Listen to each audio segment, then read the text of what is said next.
আমার উপঢৌকনের গহনাগুলো তোমাকে পরানো হবে সাইমা। আমি নিজ হাতে তোমাকে বউ সাজাবো। কি মজাটাই না হবে। বৃদ্ধা হইতে খুশি। সাইমা মুচকি হেসে গৃহত্যাগ করল।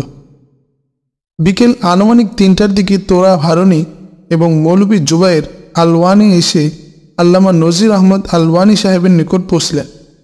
সালাম মুসাহাফা ও কুশলাদি বিনিময়ের পর মৌলভী জুবায়ের বললেন, হুজুর, আমরা বহুদূর থেকে আপনার নিকট এসেছি। আশা করি আমাদের দিনই সমস্যার সমাধান দিবেন। হজরত সমস্যা জানতে চাইলে তোরা ভারণী বললেন, মোহতারাম, বর্তমান পরিস্থিতিতে আমাদের করণীয় কি, এ ব্যাপারে আমরা সন্দিহান হয়ে পড়ছি। আলেম উলামা, মসজিদ মাদ্রাসার টুপিদারির উপর আঘাত, মা বোনদের ইজ্জতের উপর আঘাত। এহেন পরিস্থিতিতে কেউ বলছেন জেহাদ ছাড়া বিকল্প নেই, আবার কেউ বলছেন ওরা বুঝে না তাই এ ধরনের জুলুম করছে, তাই ওদেরকে দাওয়াত দিতে হবে। দাওয়াত ছাড়াও অন্য কোনো পন্থায় বাঁচার উপায় নেই। আবার কেউ বলছেন আমাদের আমল খারাপ হয়ে গেছে, তাই এটা আল্লাহর পক্ষ থেকে আমাদের উপর গজব, তাই বেশি বেশি তওবা ইস্তিগফার ও দোয়া করতে হবে। এছাড়া মুক্তির অন্য কোনো পথ নেই। আমাদের এলাকায় কিছু যুবক জিহাদের প্রশিক্ষণ নিয়ে তৈরি হওয়ায় আমাদের ইমাম সাহেব 4-5 জন লোক এর চরম বিরোধিতা করছে এবং চ্যালেঞ্জ করেছেন, যদি কোনো আলেম বলতে পারে বর্তমান পরিস্থিতিতে জিহাদ ফরজে আইন, তবে দলিল প্রমাণ সহ যেন তার কাছে হাজির হয়। হুজুর, আমাদের দরখাস্ত হলো আল্লাহর ওয়াস্তে যদি একটু কষ্ট করে আমাদের ওখানে গিয়ে সঠিক মাসআলাটি বলে দিয়ে আসতেন তাহলে আমাদের খুবই উপকার হতো। আল্লামা নজির আহমেদ আলওয়ানি সাহেব প্রশ্ন করলেন, এই সমস্ত উক্তি যারা করছেন তারা আলেম না জাহেল? আর যে ইমাম বর্তমানে জিহাদের বিরোধিতা করছেন তিনি কোন মাযহাবের লোক? এদের সকলের উক্তি কোরআন ও হাদিসের খেলাফ। জিহাদের বিরোধিতা করলে ঈমান থাকে না। যা হোক, সে কথা পরে হবে। তিনি আরও বললেন, বাবারা, আমি তো এখন কোথাও যাই না। বার্ধক্যজনিত দুর্বলতা ও দৃষ্টিশক্তি হ্রাসের কারণে ঘরে বসিয়ে আল্লাহ আল্লাহ করে সময় কাটাই। আপনারা যে সমস্যা নিয়ে এসেছেন এ ব্যাপারে ঘরে বসে থাকা জায়েজ নয়, এটাও জিহাদেরই অংশ। ঠিক আছে, কষ্ট হলেও যাব, তবে পথ তো অনেক দূরের, যাব কিভাবে? হারুনি আনন্দে আত্মহারা হয়ে বললেন, হুজুর, আপনাকে আমরা গাড়িতে করে নিয়ে যাব এবং বাড়ি পৌঁছে দেব। তারপর দিন তারিখ ঠিক হলো। বৃদ্ধ আলেম আল্লামা নজির আহমেদ আলওয়ানি তুরাব হারুনির এলাকায় আগমন করলেন। জিহাদ বিষয়ে আলোচনা সভার আয়োজন করা হলো। সভায় স্থানীয় ওলামা একরাম ছাড়াও এলাকার সর্বস্তরের লোকজন হাজির হলো। এমনকি পর্দার আড়ালে মহিলারাও এসে ভিড় জমালো। এলাকার চেয়ারম্যান সাহেবের সভাপতিত্বে সভার কার্যক্রম আরম্ভ হলো। তারপর স্থানীয় ওলামা একরামের পক্ষ থেকে জিহাদ বিরোধী উক্ত ইমাম সাহেবকে বক্তব্য রাখার জন্য বলা হলো। ইমাম সাহেব হামদ ও সালাতের পর বললেন, প্রিয় এলাকাবাসী, কিছুদিন পূর্বে বুখারার সর্বোচ্চ ওলামা পরিষদের পক্ষ থেকে একটি ফতোয়া ছাপিয়ে বিলি করা হয়। তাতে উল্লেখ রয়েছে, আমরা নিরস্ত্র আর আমাদের দুশমন সশস্ত্র। আমরা দুর্বল আর প্রতিপক্ষ সবল। ওদের সাথে লড়াইয়ে লিপ্ত হওয়া আত্মহত্যারই আমন্ত্রণ। সেখানে আরও উল্লেখ রয়েছে, সমাজের শান্তি ও স্থিতিশীলতা বিনষ্টকারী ও হুকুমতের বিরোধিতাকারীদেরকে শরীয়তের ভাষায় বাগী তথা বিদ্রোহী বলা হয়, আর বাগী শাস্তি হলো মৃত্যুদণ্ড। সেখানে আরও বলা হয়েছে যে বলশেবিকরা তো ইবাদত বন্দিগির বিরোধিতা করছে না, যারা বলশেবিকদের বিরোধিতা করে তাদের বেলায় তারা কঠোরতা অবলম্বন করেছে। কাজেই কমিউনিজমের আদর্শ মেনে নিলে ইমানের মধ্যে কোনো ক্ষতির সম্ভাবনা নেই। আরও বলা হয়েছে যে যারা জেহাদের নামে বিশৃঙ্খলা সৃষ্টি করছে তাদেরকে ধরে হুকুমতের হাতে তুলে দেওয়া আবশ্যক। আমি আপনাদেরকে যা কিছু বলেছি তা ফতোয়ার আলোকেই বলেছি। ইমাম সাহেব আরও বললেন, জাতীয় ইমাম প্রশিক্ষণ কর্মসূচিতে প্রত্যেক ইমামকে স্বাবলম্বী হিসেবে গড়ে তোলার জন্য ৪৫ দিন ব্যাপী যে প্রশিক্ষণ দেওয়া হয়, সেখানেও দেশের শান্তি শৃঙ্খলা রক্ষা করার জন্য ইমামদেরকে এগিয়ে আসতে বলা হয়েছে। মাইকে আজান দেওয়া প্রসঙ্গে প্রশ্ন করলে বলা হলো, নবীর যুগে মাইকে আজান দেওয়ার প্রচলন ছিল না, শুধু উচ্চ আওয়াজে আজান দিতে বলা হয়েছে। কাজেই মাইকে আজান দেওয়া বেদাত বা কুসংস্কার। এতটুকু বলে ইমাম সাহেব বিদায়ী সালাম প্রদান করে বসে পড়লেন। ইমাম সাহেবের আলোচনা শেষ হলে হামদ ও সালাতের মাধ্যমে আল্লামা নজির আহমেদ আলওয়ানি তার বক্তব্য শুরু করলেন।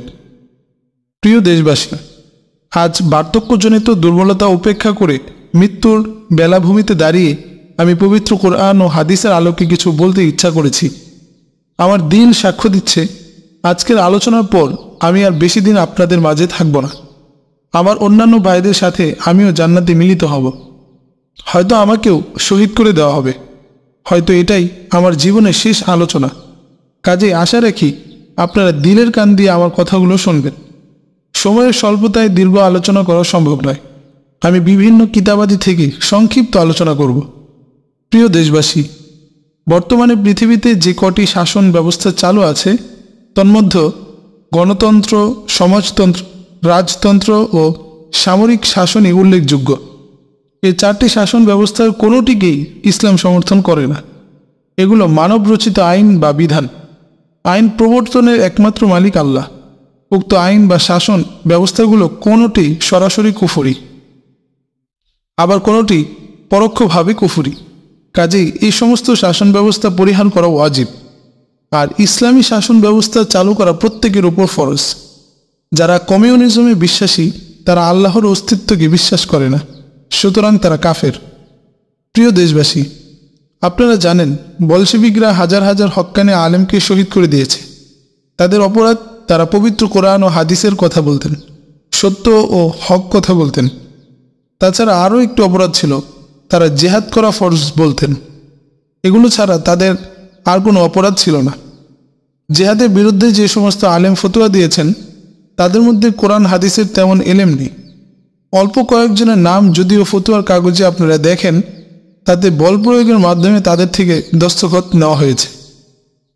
প্রিয় দেশবাসী, মহান রব্বুল আলমিন হজরত আদম আলাইহিসসালাম থেকে নিয়ে হজরত ঈসা আলাইহিসসালাম পর্যন্ত লক্ষাধিক নবী রাসূল প্রেরণ করেছেন। সকলেই লা ইলাহা ইল্লাল্লাহর দাওয়াত দিয়েছেন। আল্লাহ ছাড়া অন্য কোনো উপায় নেই এ তালিম দিয়েছেন। জান্নাতে শান্তি আর জাহান্নামে শাস্তির খবর দিয়েছেন। সকলেই তাদের যুক্তি ও দলিল প্রমাণ পেশ করেছেন। এতে অল্প সংখ্যক মানুষ ঈমান এনেছে। যারা ঈমান এনেছে তারা হলো মুসলমান, আর যারা নবীর তরিকা মতো আল্লাহর সমস্ত হুকুম পালন করে থাকে। প্রিয় দেশবাসী, আসমান জমিনের একমাত্র মালিক আল্লাহ। যারা আল্লাহর উপর বিশ্বাস স্থাপন করেছে তারাই ফরমাবরদার বান্দা। দুনিয়ার শাসনকার্য পরিচালনা করার হকদার মুসলমান। তারাই আল্লাহর জমিনে আল্লাহর আইন জারি করবে, আল্লাহর বিধান অনুযায়ী রাষ্ট্র পরিচালনা করবে। আর যারা কাফের তারা মুসলমানের গোলাম হিসেবে দুনিয়াতে বসবাস করার অনুমতি রয়েছে। তারা জিজিয়া প্রদান করবে। তারা কোনো ফিতনা ফাসাদ, দাঙ্গা হাঙ্গামা ও শান্তি শৃঙ্খলা ভঙ্গ করতে পারবে না। এই শর্তগুলো মেনে থাকলে তাদের জানমাল ও ইজ্জতের হেফাজত ইসলাম করবে।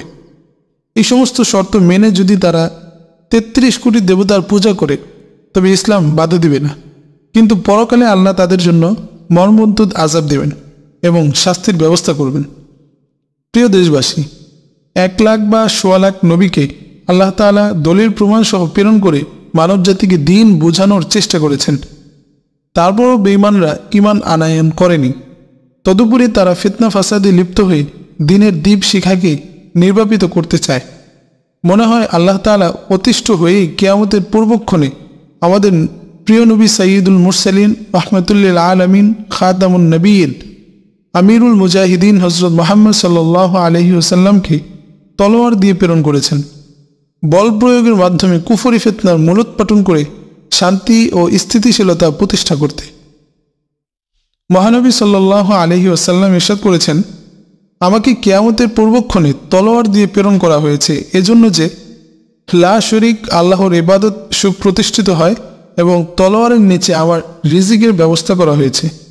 আর যারা আমার আদর্শ বাদ দিয়ে অন্যের আদর্শ গ্রহণ করবে তাদের উপর লাঞ্ছনা অবধারিত। আর যারা আমার অনুকরণ বাদ দিয়ে বিজাতির আনুগত্য করবে তারা তাদেরই দলভুক্ত হয়ে যাবে। সহি জামিউ সগীর লিল আলবানী 2828 নং হাদিস। প্রিয় দেশবাসী, কুফরি ফিতনা মূলোৎপাটনের জন্য আল্লাহ উম্মতে মুহাম্মদীকে নির্দেশ দিয়েছেন। যেমন আল্লাহ তাআলা বলেন, আর তোমরা তাদের সাথে যুদ্ধ করতে থাকো যতক্ষণ না ফিতনা শেষ হয়ে যায় এবং আল্লাহর সমস্ত হুকুম প্রতিষ্ঠিত হয়ে যায়। সূরা আনফাল আয়াত 39। প্রিয় ভাইয়েরা, জিহাদ দুই প্রকার: এক, আক্রমণমূলক জিহাদ; দুই, প্রতিরক্ষামূলক জিহাদ। আক্রমণমূলক জিহাদ হল শান্তিপূর্ণ পরিবেশে বছরে কমপক্ষে একবার দারুল হরবে অর্থাৎ কাফের রাষ্ট্রে প্রবেশ করে ওদেরকে খুঁজে বের করে আক্রমণ করা, যদিও তারা মুসলমানদের বিরুদ্ধে যুদ্ধের প্রস্তুতি নেয়নি বা পরিকল্পনাও করেনি। কাফিরদেরকে সবসময় ভীত সন্ত্রস্ত রাখাই এর উদ্দেশ্য। আর আক্রমণমূলক জিহাদের নিম্ন স্তর হল মুসলিম কর্তৃক কাফিরদের সীমান্ত বন্ধ করে রাখা। অতএব মুসলিম রাষ্ট্রপ্রধানের উপর ফরজ হল বছরে কমপক্ষে একবার কাফেরদের সাথে যুদ্ধ করা। আর মুসলিম সর্বসাধারণের দায়িত্ব হল সরকারকে সব ধরনের সহযোগিতা করা। আর যদি মুসলিম রাষ্ট্রপ্রধান কাফেরদের রাষ্ট্রে সৈন্য না পাঠান তবে গুনাহগার হবেন তিনি। ফতোয়া শামী ৩য় খণ্ড ২৩৮ পৃষ্ঠা। প্রিয় দেশবাসী, ইসলামী আইনশাস্ত্রের অভিজ্ঞ আলেমগণ বলেন, আক্রমণমূলক জেহাদের উদ্দেশ্য হল কাফিরদেরকে কর প্রদানে বাধ্য করা। আর উসুলে ফিকাহবিদগণের মতামত হল বল প্রয়োগের মাধ্যমে ইসলামের দাওয়াত প্রদান করা এ পর্যন্ত যে হয়তো পৃথিবীতে শুধু মুসলমান থাকবে, না হয় কাফেররা মুসলমানদের সঙ্গে চুক্তি করে ও কর দিয়ে থাকবে। হাসিয়াতুশ শিরওয়ানি ওয়া ইবনুল কাসিম আলা তুহফাতিল মুহতামা। প্রিয় দেশবাসী, প্রতিরক্ষামূলক জিহাদ হল কাফেরদের জুলুম নির্যাতন থেকে আত্মরক্ষা করা এবং মুসলিম দেশে ফিতনা ফাসাদ সৃষ্টি করার দায়ে কাফেরদেরকে বিতাড়িত করা। এটা সবসময়ই সর্বাধিক গুরুত্বপূর্ণ ফরজ আইন। এতে কোনো মাযহাবের আলেমগণের দ্বিমত নেই। নিম্ন বর্ণিত শর্তগুলো পাওয়া গেলে সর্বযুগে সকল মাযহাবের ইমাম, মুহাদ্দিস ও মুফাসসিরগণের অভিমত হল জিহাদ ফরজ আইন হয়ে যাবে।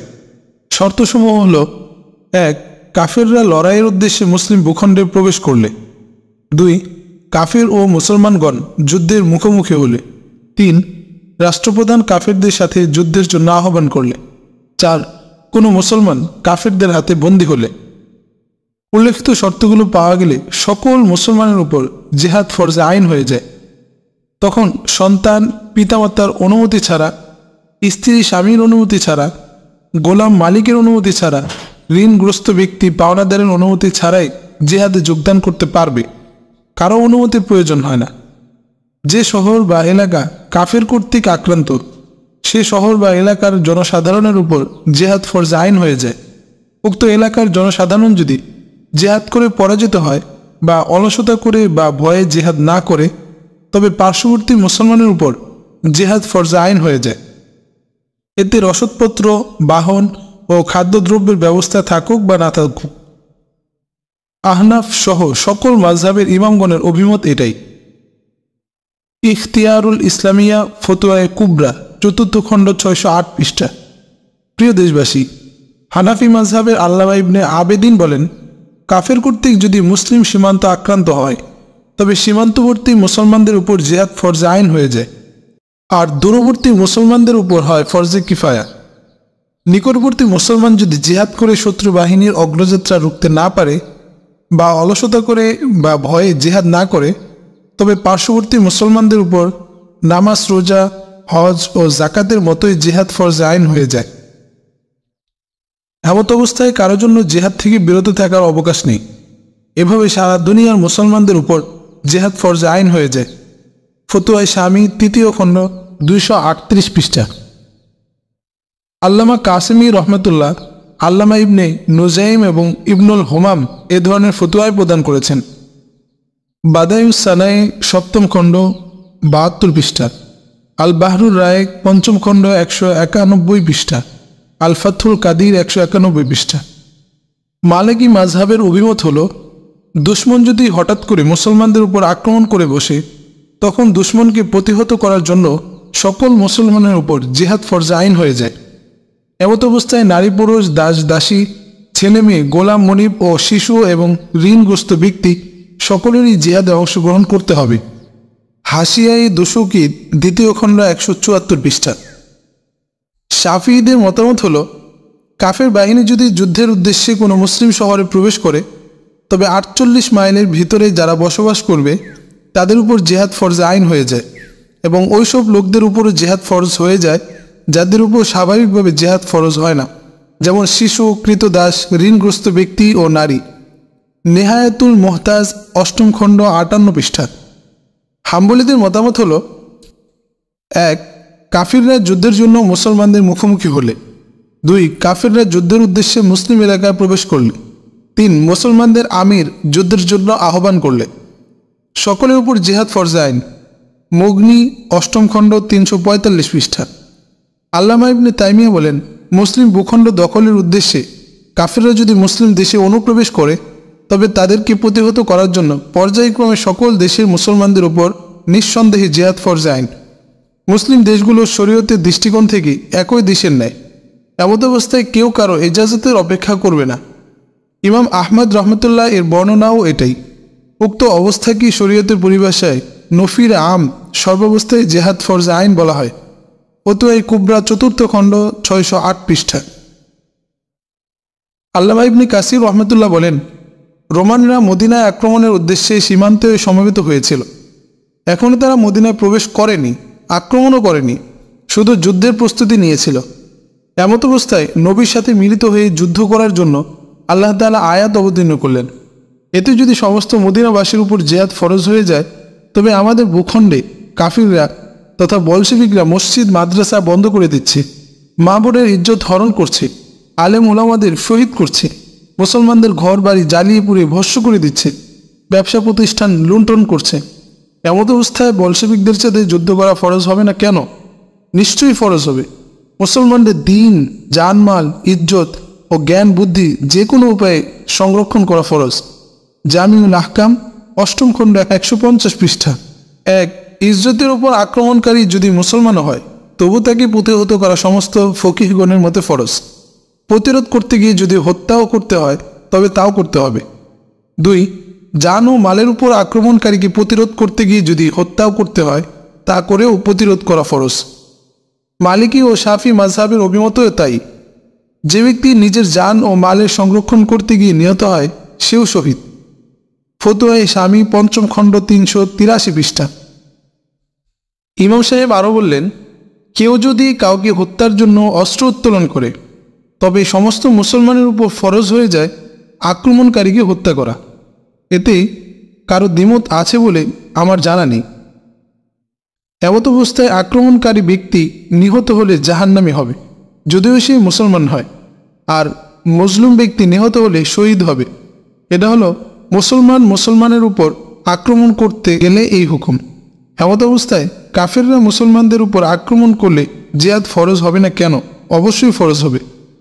এতটুকু বলার পর ইমাম সাহেব প্রশ্ন করলেন, হুজুর, বলশেবিকরা তো মুসলমানদেরকে চাল হিসেবে ব্যবহার করে, তাছাড়া মুজাহিদরা আক্রমণ করে অন্যত্র চলে যায়, তখন বলশেবিক ওই এলাকায় নিরীহ মানুষের উপর জুলুম ও অত্যাচার আরম্ভ করে, এটা কিভাবে জায়েজ হবে?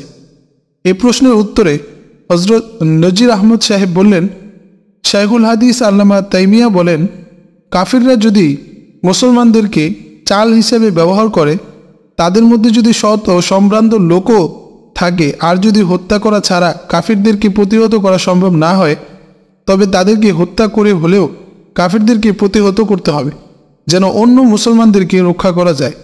তবে মুসলমানদেরকে লক্ষ্য করে গুলি ছোড়া যাবে না, গুলি ছড়বে কাফিরদেরকে লক্ষ্য করে।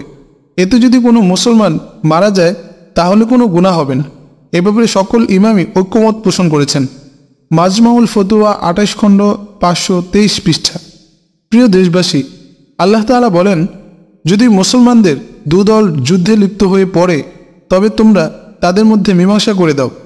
তারপর যদি তারা একদল অপর দলের উপর চড়াও হয় তবে তোমরা আক্রমণকারী দলের বিরুদ্ধে যুদ্ধ করবে যে পর্যন্ত না তারা আল্লাহর বিধানের দিকে ফিরে আসে। যদি ফিরে আসে তবে তোমরা তাদের মধ্যে ন্যায়ানুগ পন্থায় মীমাংসা করে দিবে এবং ইনসাফ করবে। নিশ্চয়ই আল্লাহ ইনসাফকারীদের পছন্দ করেন। সূরা হুজুরাত আয়াত 9। প্রিয় দেশবাসী, উক্ত আয়াতে কারিমা দ্বারা এটাই প্রমাণিত হয় যে মুসলমানদের দুই দল যুদ্ধে লিপ্ত হলে তাদেরকে দমন করার জন্য যুদ্ধের বিধান রয়েছে। এমত অবস্থায় বেঈমান ও নাস্তিক কমিউনিস্টদের জুলুম বন্ধ করার জন্য যুদ্ধ বা জিহাদ ফরজ হবে না কেন? আপনারাই বিচার করুন। যারা জিহাদের বিরুদ্ধে ফতোয়া দিয়েছেন তারা কি কোরআন হাদিস অনুযায়ী দিয়েছেন না মন গড়াভাবে দিয়েছেন? শত শত জনতার পক্ষ থেকে আওয়াজ এলো, নিশ্চয়ই তারা মন গড়া ফতোয়া দিয়ে বিভ্রান্তি সৃষ্টি করেছেন। আল্লাহ তাআলা আরও বলেন, যারা আল্লাহ ও তার রাসূলের সাথে যুদ্ধ করে এবং দেশের মধ্যে দাঙ্গা হাঙ্গামা সৃষ্টি করে, তাদের শাস্তি হলো মৃত্যুদণ্ড বা দেশ থেকে বহিষ্কার করা, আর পরকালে তাদের জন্য রয়েছে কঠোর শাস্তি। সূরা মায়েদা আয়াত 33। এই নির্দেশ হলো দেশের ডাকাত বা দেশের শান্তি বিনষ্টকারীদের জন্য। আর যদি কাফেররা মুসলমানদের জানমাল ইজ্জত আবরুর জন্য হুমকি হয়ে দাঁড়ায়, তবে তাদেরকে প্রতিহত করা ফরজে আইন হবে না কেন? তার ব্যাখ্যা ফতোয়া প্রদানকারী নামধারী আলেমগণ দেবেন কি? আল্লামা তাইমিয়া বলেন, ইমানের পরে সবচেয়ে গুরুত্বপূর্ণ দায়িত্ব হলো আক্রমণকারী শত্রুকে প্রতিহত করা, যারা মুসলমানদের দিন ও দুনিয়াকে বিনষ্ট করতে চায়। আল ফতোয়া আল কুবরা 4th খণ্ড 608 পৃষ্ঠা। প্রিয় দেশবাসী, আমি এতক্ষণ পর্যন্ত কোরআন ও হাদিসের আলোকে জিহাদের উপর সংক্ষিপ্ত আলোচনা করেছি এবং বড় বড় কিতাবের উদ্ধৃতিগুলো সংক্ষিপ্ত আকারে তুলে ধরার চেষ্টা করেছি। আশা করি বুঝতে কারো বাকি নেই। অতএব বলশেভিকদের বিরুদ্ধে চতুর্দিক থেকে আক্রমণ করা সকলের উপর ফরজ ও গুরুত্বপূর্ণ দায়িত্ব। এতে শিশু ও মহিলারাও বাদ যাবে না, তাদেরকেও জিহাদ করতে হবে। ওদের সাথে জিহাদ করতে গিয়ে যারা নিহত হবে তারা নিঃসন্দেহে শহীদ হবে এবং সাথে সাথে জান্নাতে যাবে, এতে কোনো সন্দেহের অবকাশ নেই। তিনি আরও বলেন, ইসলামের বুনিয়াদ বা ভিত্তি হলো 5টি: কালিমা, নামাজ, রোজা, হজ ও জাকাত। এই 5টি খুঁটির যে কোনো একটি বাদ দিলে বা অস্বীকার করলে সে আর মুসলমান থাকে না। যে কোনো ইবাদত করতে হলে ঈমান লাগবে। ঈমান ছাড়া কোনো ইবাদতই গ্রহণযোগ্য হবে না এবং এর বিনিময়ে আখিরাতেও কোনো কিছু মিলবে না। প্রত্যেক ইবাদতের মূল হলো ঈমান। এটা মহামূল্যবান সম্পদ। আর এই ঈমানের বুনিয়াদ বা ভিত্তি হলো 3টি। মহানবী সাল্লাল্লাহু আলাইহি ওয়াসাল্লাম ইরশাদ করেছেন, 1. যে ব্যক্তি কালিমা পড়েছে তার উপর আক্রমণ করা থেকে বিরত থাকো। কোনো গুনাহের কারণে কাউকে কাফির বলো না। কোনো বদ আমলের কারণে কাউকে ইসলামের বহির্ভূত মনে করো না। হ্যাঁ, যদি প্রকাশ্যে কুফরি পাওয়া যায় তবে বলা যেতে পারে। 2. যেদিন থেকে মহান রব্বুল আলামিন আমাকে জিহাদের হুকুম দিয়েছেন, সেদিন থেকে এই উম্মতের শেষ লোকেরা কাজ্জাব ও ফিত্তান দাজ্জালের সাথে লড়াই করা পর্যন্ত এই জিহাদ চলতে থাকবে। কোনো জালেম বাদশাহের জুলুম বা কোনো ন্যায়পরায়ণ ইনসাফগার বাদশার ইনসাফ দ্বারা জিহাদকে বন্ধ করতে পারবে না। 3. তাকদীরের উপর বিশ্বাস করা। প্রিয় দেশবাসী, উক্ত হাদিসের দ্বারা এটাই প্রতীয়মান হয় যে পবিত্র জিহাদ হলো ঈমানের দ্বিতীয় খুঁটি। কোনো মুসলমান যদি জিহাদ বাদ দিয়ে মুমিন হওয়ার দাবি করে তবে সে হবে মিথ্যাবাদী, ধোঁকাবাজ। কেউ যদি কোনো কারণে বা অলসতা করে নামাজ, রোজা, হজ, জাকাত ত্যাগ করে তাহলে সেই গুনাহে কবিরা করলো, কিন্তু বেঈমান হবে না। তওবা করলে আল্লাহ মাফ করে দিবেন, কারণ এগুলো ইসলামের বুনিয়াদ, ঈমানের বুনিয়াদ নয়। আর জিহাদ ত্যাগ করলে মানুষ ঈমানদারি থাকে না, কারণ জিহাদ হলো ঈমানের বুনিয়াদ।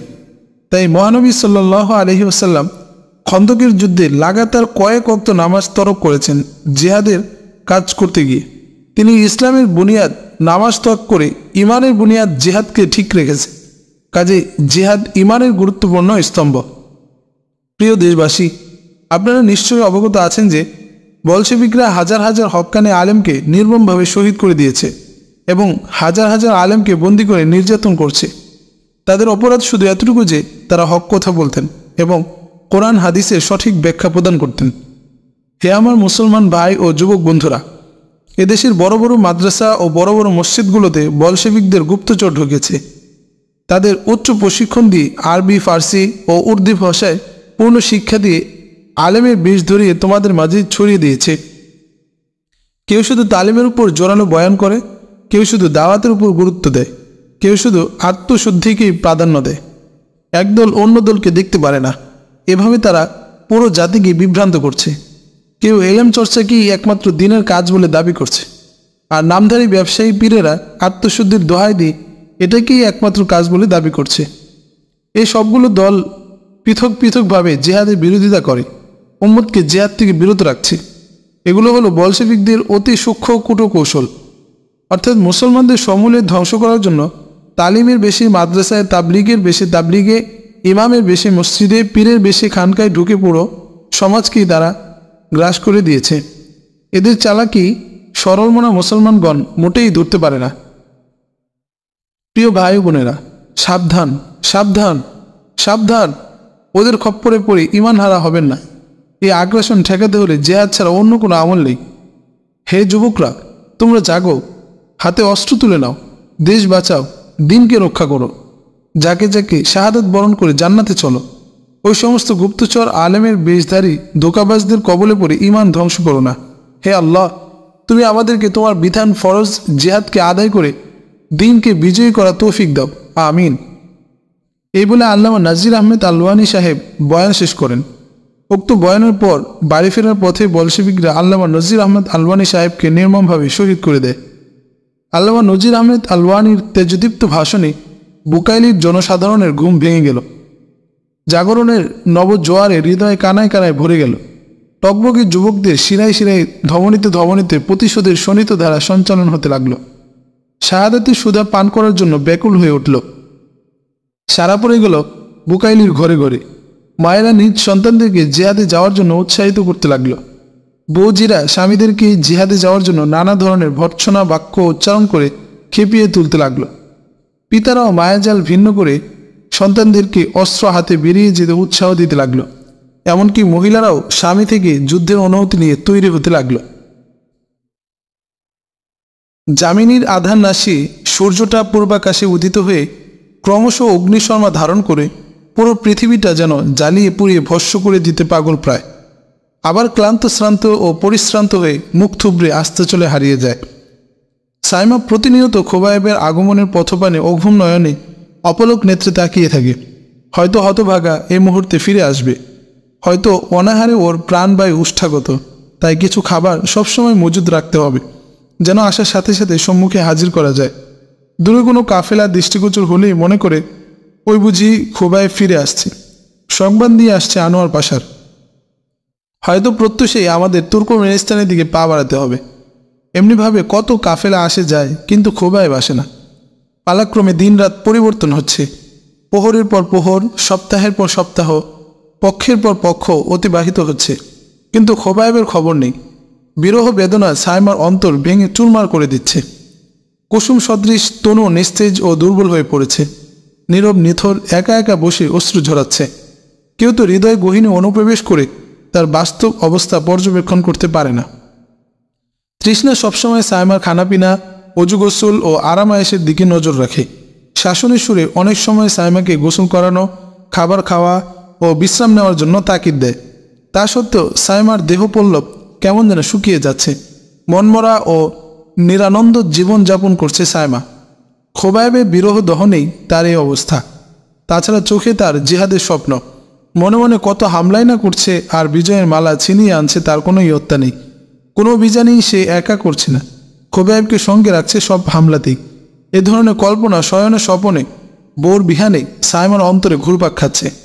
মনে মনে দুশ্মনের কেল্লায় প্রচণ্ড আক্রমণ করে বিজয়ী হয়ে গনিমতের মাল কুড়িয়ে এনে গরিব, অসহায় ও দরিদ্রদের মাঝে বন্টন করছে। তাদের হাতে প্রচণ্ড মার খেয়ে বলশেবিকরা যখন পালাতে থাকে, তখন অট্ট হাসিতে লাফিয়ে ওঠে সাইমা। এসব চিন্তা করে কখনো কখনো ভাবনার গহীন বনে হারিয়ে যায়। সাইমা মনে মনে কল্পনা করে, আমি তো ঘোড়া দৌড়াতে পারি না, দু একবার যাওয়া আরোহণ করেছি, তা অন্যের সাহায্যে। যুদ্ধের জন্য অস্ত্র চালানো শিক্ষা করা তো খুবই জরুরি, তাই তো ঘোড়সওয়ারের প্রয়োজনীয়তার কথা পবিত্র কোরআনে বলা হয়েছে। না, আজ থেকে আমাকে অশ্বারোহণ শিখতে হবে। যেমন পণ তেমন কাজ। সাইমা প্রতিদিন গাত্রোত্থান করে ফজরের নামাজ আদায় করে তেলাওয়াতে বসে। একটানা 3 পারা তেলাওয়াত করে পোশাক পাল্টিয়ে তুরা ভারুনির ঘোড়া নিয়ে রাস্তায় বেরিয়ে পড়ে। ঘোড়া তাকে 2-1 দিন খুবই বিরক্ত করেছে। সাইমা ঘটকের পৃষ্ঠদেশে সাওয়ার হওয়ার পর হয়তো দাঁড়িয়ে থাকে, না হয় ঊর্ধ্বশ্বাসে দৌড়াতে শুরু করে। এতে অশ্বপৃষ্ঠে বসে থাকা খুবই কষ্টকর হয়ে পড়ে। কখনো কখনো ভূমিতলে লুটিয়ে পড়ার উপক্রম হয়, কিন্তু সাইমার প্রত্যয় দৃঢ়। ঘোড়ার এরূপ আচরণে জিদ ধরে বসল সাইমা। শক্ত জিদ। যেভাবেই হোক তাকে অশ্ব চালানো শিখতেই হবে। সে হবে একজন অশ্বারোহী সৈনিক। তাছাড়া আরও একটি জান্নাতি আনন্দ তার অন্তরে দোলা খাচ্ছে। তা হলো খোবায়েবের ফিরে এলে ঘোড়সাওয়ারি প্রতিযোগিতায় তাকে হারাবে।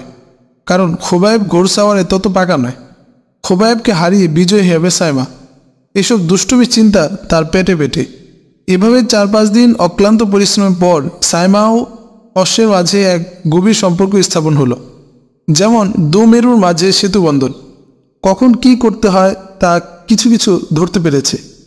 তোরা ভারণী ও তৃষ্ণা সাইমার কাণ্ড দেখে শুধু হাসে। বেশ কদিন কয়েকবার অশ্ব থেকে পড়ে গিয়ে কুকিয়ে উঠেছিল সাইমা, তা ওরা দেখেনি। দেখলে হয়তো তাদের হাসি থামত না। সকাল বিকাল দুবেলাই এখন চলছে অশ্বারোহণের অনুশীলন। আবার ছুটে চলে দূর থেকে বহু দূরে, হারিয়ে যায় নিরুদ্দেশে। পবন বেগে দৌড়াতে পারে তার পাগলা ঘোড়া।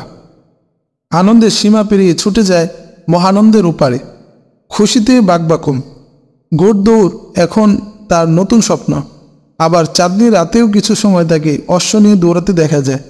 এভাবে 2-3 সপ্তাহের মধ্যেই সাইমা অশ্ব চালানে একজন সুদক্ষ সিপাহী বনে গেল।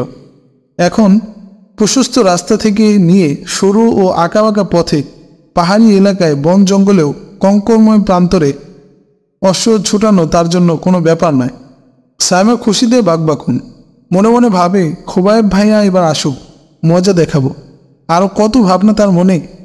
একবার তৃষ্ণা কৃত্রিম বিরক্ত হয়ে সাইমাকে বলল, তুমি না একজন সুন্দরী তরুণী, অশ্ব দৌড়ানো কি তোমার জন্য শোভা পায়? দিন রাত যুবকদের মতো অশ্ব নিয়ে ছোটাছুটি করো, খাওয়া নেই, ঘুম নেই, বিশ্রাম নেই, এভাবে কি তোমার দিন যাবে বোন? সাইমা তৃষ্ণাকে স্পষ্ট ভাষায় গ্রীবা নাড়িয়ে বলল, তুমি কিচ্ছু বোঝো না, মনে হয় একেবারে ছোট্ট খুকি তুমি। আমাকে বলশেবিকদের বিরুদ্ধে জিহাদ করতে হবে, তাই যুদ্ধের যাবতীয় কলাকৌশল রপ্ত করতে হবে। তুমি ভাবতে পারো আমি মেয়ে মানুষ, অশ্ব চালানো ঠিক নয়। যদি তাই হয়, তোমার চিন্তার সাথে কোরআন হাদিসের কোনো মিল নেই। উম্মাহাতুল মুমিনিন হজরত আয়েশা সিদ্দিকা জঙ্গে জামালে সিপাহ সালারের দায়িত্ব পালন করেছিলেন। তিনি ঘোড়ায় চড়ে সৈন্য পরিচালনা করেছিলেন। আমি আজ সেই সুন্নতকে জিন্দা করতে চাচ্ছি। তৃষ্ণা মুচকে হেসে বলল, কোনোদিনই কোনো বিষয়ে তোমার সাথে কুলি উঠতে পারি না, আজ বুঝে পারবো। এবার সাইমা কয়েক ধাপ এগিয়ে বিভিন্ন ভঙ্গিতে বিভিন্ন কৌশল শিখতে আরম্ভ করল। যেমন অশ্বের পৃষ্ঠদেশে আসন গেড়ে বসে কখনো শুয়ে, কখনো দাঁড়িয়ে দৌড়ানো, আবার কখনো ঘোড়াকে ক্রলিং করানো ইত্যাদি। সাইমা এখন রীতিমতো দাঁড়িয়ে, বসে ও শুয়ে মাইলের পর মাইল দৌড়াতে পারে। রাস্তার দুধারে শত শত দর্শক প্রতিদিন দাঁড়িয়ে থাকে এই দৃশ্য অবলোকনের অভিপ্রায়। বুকাইলির প্রতিটি মানুষের প্রিয়জনে পরিণত হলো সাইমা। অল্প দিনের মধ্যেই পুরো এলাকার তার পরিচিতি ছড়িয়ে পড়ল, যেন সবাই তার আপনজন। এছাড়া সবাই জানে সাইমা তুরা ভারণীর আত্মীয়, তাই সকাল সন্ধ্যায় ভিড় জমায় আশপাশের গ্রামের যুবকরা।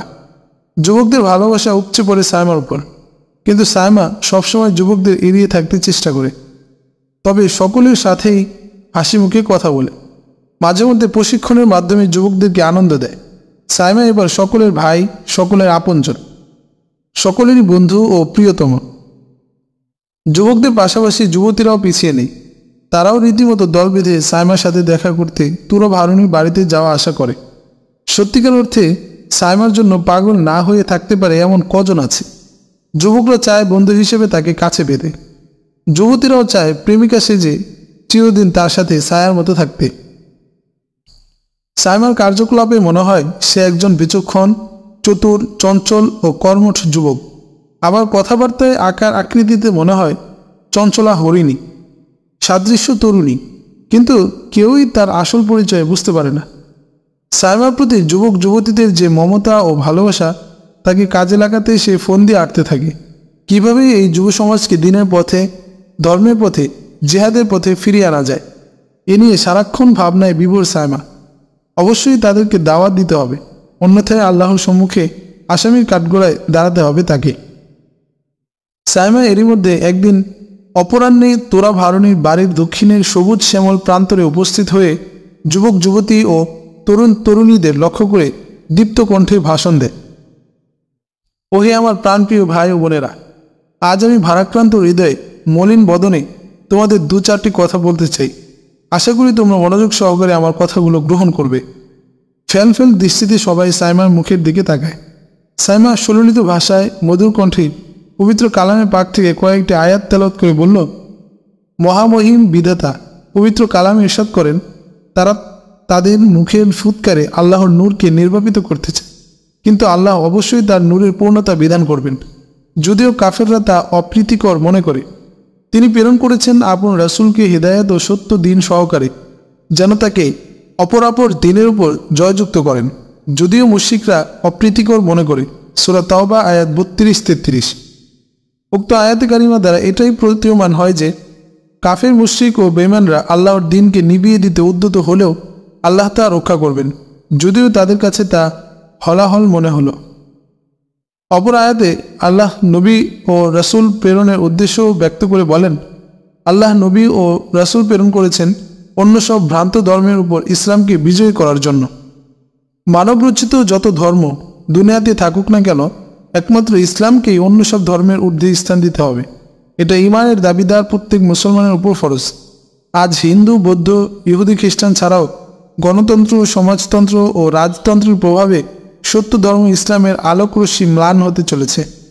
নবীর যুগ থেকে সাহাবা, তাবিঈন ও তাবে তাবিঈনের যুগ পর্যন্ত ইসলাম অর্ধ পৃথিবীতে অন্য সব মতবাদের ঊর্ধ্বে শির উঁচিয়ে সগৌরবে দণ্ডায়মান ছিল। আজ ইসলামের বিজয় পতাকা ভুলুণ্ঠিত। পবিত্র হেজাজ ছিল ইসলামের প্রাণকেন্দ্র ও জন্মভূমি। সেখান থেকেই বিতাড়িত ইসলাম আজ অসহায় হয়ে কেঁদে কেঁদে দাঁড়ে দাঁড়ে ঘুরছে। বিশাল এ জগৎ ইসলামকে আজ 1 ইঞ্চি জায়গা দিতেও ব্যর্থ হচ্ছে। ইসলামের জন্ম হয় মক্কায়, মৃত্যু হয় দামেস্কে এবং সমাধিস্থ হয় বাগদাদে। হে আমার প্রাণপ্রিয় তরুণ সমাজ, মুসলমান হওয়ার অপরাধে বলশেবিকরা আমাদেরকে পাঠার মতো বলি দিচ্ছে, মা বোনের ইজ্জত লুণ্ঠন করছে। হায়নাদের রোষানল থেকে মাসুম বাচ্চারাও রেহাই পাচ্ছে না। হরণ করে নিচ্ছে আমাদের স্বাধিকার ও সার্বভৌমত্ব, কেড়ে নিচ্ছে বাক স্বাধীনতা। হুমকির সম্মুখীন আমাদের তহজিব, তামাদ্দুন, কৃষ্টি, কালচার ও সংস্কৃতি। বেশ কতগুলো মুসলিম স্বাধীন দেশ নিয়ে লেনিনবাদীরা বিশাল সোভিয়েত ইউনিয়ন গড়ার স্বপ্ন দেখছি। ওহে মুসলিম বীর সেনানীরা, তোমরা কি ভুলে গেছো তোমাদের পূর্বপুরুষদের গৌরবোজ্জ্বল ইতিহাস? ভুলে গেছো কি দিগ্বিজয়ী বীরত্বগাথা, পুরনো কাহিনী? তুমি তো ছিলে বীরের জাতি। তোমার কোটি দেশে ঝুলত শানিত তলোয়ার, বক্ষে বাঁধা থাকত লৌহ বর্ম, মস্তকে ছিল শিরস্থান। তুমি ছিলে শাসক জাতি। তোমার ছিল সিংহাসন আর মস্তকে ছিল রাজমুকুট। হে সিংহ শার্দুল, একদিন তোমার গর্জনে কাঁপত বিশ্ব, কিন্তু আজ তুমি ইঁদুর ছানায় পরিণত হয়েছ। তুমি তো ছিলে চিরস্বাধীন, চির বাধা বন্ধনহীন, ছিলে আজাদ। কেন আজ তোমরা কৃত দাসের ন্যায় জীবনযাপন করছো, তা কি একবারও ভেবে দেখনি? হ্যাঁ যুব সম্প্রদায়, তোমরা ছিলে মহিয়ান গরিয়ান, প্রস্ফুটিত কুসুমের ন্যায় নির্মল, সুরভিত, সুশোভিত। তোমার হাতে শোভাবিত তলোয়ার। আজ তোমাকে দেখা যায় নর্দমা, ডাস্টবিন পরিষ্কার করতে। তোমাকে দেখা যায় ধোপা, মুচি আর নর সুন্দরের কাজ করতে। একটিবার আঁখি মেলে তাকিয়ে দেখো তোমার অতীত ইতিহাস। তুমি নিজেকে জানার চেষ্টা করো। তুমি ইতিহাস থেকে তোমার পরিচয় সংগ্রহ করো। কাপুরুষতা, সংকীর্ণতা, হীনমন্যতা, দুর্বলতা ও অলসতা ঝেড়ে ফেলে আবার কোমর সোজা ও শক্ত করে দাঁড়াও। বিজয় তোমাকে হাতছানি দিয়ে রাখছে। আল্লাহর রহমত ও নুসরত তোমাদের দিকে দিয়ে আসছে। সাইমার তেজদীপ্ত ভাষণ শুনে উপস্থিত যুবক যুবতীদের শিরায় শিরায় ও ধমনীতে ধমনীতে প্রতিশোধের অগ্নিশিখা প্রজ্বলিত হলো। খালিদ বিন ওয়ালিদের শোণিত ধারা শিরায় উপশিরায় প্রবাহিত হতে লাগল। সকলে এক বাক্যে বলে উঠল, ওহে মুসাফির, ওহে বীর পুরুষ, আমরা তোমার নেতৃত্বে দিনের জন্য জীবন বিলিয়ে দিতে আদৌ কার্পণ্য করব না। সবসময় বদান্যতার পরিচয় দিয়ে যাব ইনশাল্লাহ। যুবকদের স্বীকারোক্তিতে সাইমা তার শ্বেত দন্তপাটি বের করে মহা উল্লাসে হাসছে, যেন মেঘের আড়ালে কিরণমালী প্রবাহ বিচ্ছুরিত করছে। সাইমার হাসি থেকে যুবকদের অন্তরে আনন্দের দোলা লাগলো। হৃদয়ে হৃদয়ে পুলক শিহরণে ঘুমন্ত প্রাণে সারা জাগল। শাহাদাতের পিচ্ছিল পথ অতিক্রম করে মহান আল্লাহ রাব্বুল আলামিনের সান্নিধ্যে ছুটে চলার বজ্র শপথ নেয়। কেউ আজ পিছিয়ে নেই। তারা বলশেবিকদের উপর আক্রমণ করে দিনকে এখনই বিজয়ী করতে পাগলপাড়া হয়ে উঠল। এতক্ষণে সূর্য নিষ্প্রভ ও ম্লান হয়ে ঈষৎ রক্তবর্ণ ধারণ করে অস্তপারে দণ্ডায়মান। অল্পক্ষণের মধ্যেই হয়তো গোধূলিতে হারিয়ে যাবে।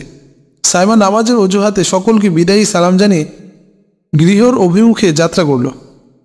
তরুণ তরুণীরা মন্থর গতিতে নির্বাক আননে পদযুগল সঞ্চালন করে নিজ নিজ বাড়িতে ফিরে যেতে লাগল। সকলের হৃদয় মন্দিরের বন্ধ তোরণ খুলে কি একটা ভাবনা যেন স্থায়ীভাবে আসন ঘিরে বসেছে। মনে মনে প্রতিশোধের পরিকল্পনা করছে। ক্রোধানলে জ্বলে পুড়ে ছাই হচ্ছে প্রতিটি অন্তর। সকলের চোখে মুখে প্রতিশোধের অগ্নিশিখা বিচ্ছুরিত হচ্ছে। সকলের মনে এসব চিন্তা ঘুরপাক খেতে খেতে কখন যে নিজস্ব নিবাসে পৌঁছল তা কেউ টেরই পেল না। নিশিথিনীর মধ্যপ্রহর পর্যন্ত কারো চোখে নিদ্রা নেই, আছে শুধু একরাশ ভাবনা। আহ, কত সুন্দর উপদেশ, কত মধুর বচন। সত্যি এই যুবক কোনো মানুষ নয়, হয়তো আমাদেরকে তিমিরাচ্ছন্ন ও কণ্টকাকীর্ণ পথ থেকে আলোর পথে, মুক্তির পথে ফিরিয়ে আনার জন্য আল্লাহ এ সাধককে প্রেরণ করেছেন। কখন যামিনী পোহায়ে ভোর হবে, আবার যুবকের সান্নিধ্যে ছুটে যাবে, শুনবে তার সুমধুর মুখনিসৃত বাণী আর সঞ্জীবনী সুধা, কানায় কানায় ভরে যাবে হৃদয়, সে অপেক্ষায় প্রহর গুনছে সবাই। সাইমা বাড়ি এসে নামাজ পড়ে তেলাওয়াতে মনোনিবেশ করল। আধাপাড়া পাঠ করে ছুটে গেল খোবায়েবের বৃদ্ধা মায়ের ঘরে। সকলে বৃদ্ধাকে আম্মি বলে ডাকে, তাই সাইমাও অন্যদের সুরে সুর মিলিয়ে আম্মি ডেকে ভিতরে প্রবেশ করল। তৃষ্ণাকে বলে খাবার এনে নিজ হাতে বৃদ্ধাকে খাওয়ালো এবং নিজেও কিছু খেল, কেননা আজ প্রায় সপ্তাহখানিক ধরে প্রয়োজনীয় আহার্য তার পেটে ঢোকেনি। শুধু খোবায়েবের চিন্তা এমনটা হয়েছে।